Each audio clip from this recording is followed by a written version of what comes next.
ఏమేం కావాలనో చెప్పండి, అన్నిటిని ఇచ్చే బాధ్యత నాది. దీన్ని ఒక అద్భుతమైన యూనివర్సిటీగా, ఈ యూనివర్సిటీ లేకపోతే తెలంగాణకు చరిత్రనే లేదు. తెలంగాణ చరిత్రను నిక్షిప్తం చేసే యూనివర్సిటీ ఉస్మానియా యూనివర్సిటీ. తెలంగాణ పదానికే ప్రత్యామ్నాయం ఉస్మానియా యూనివర్సిటీ.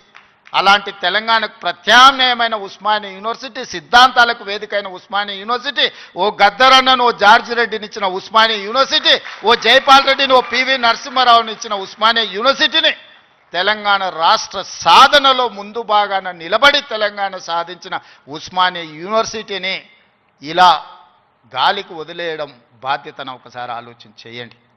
అందుకే మిత్రులారా, ఏమైనా అంచనా వేసుకోండి, ఏమేం కావాలనో నాకు చెప్పండి.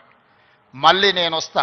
ఠాగూర్ ఆడిటోరియం కాదు, ఠాగూర్ ఆడిటోరియం కాదు. మా వీసీ గారికి, మా పోలీస్ సిబ్బందికి చెప్తున్నా, ఆ ఎల్ల నేను వచ్చిన రోజు క్యాంపస్ లోపల ఒక్క పోలీసు కూడా పెట్టకండి. ఏ విద్యార్థులు ఏ నిరసన అయినా తెలపనియండి, నిరసన తెలిపే స్వేచ్ఛ కూడా వాళ్ళకి ఇద్దాం.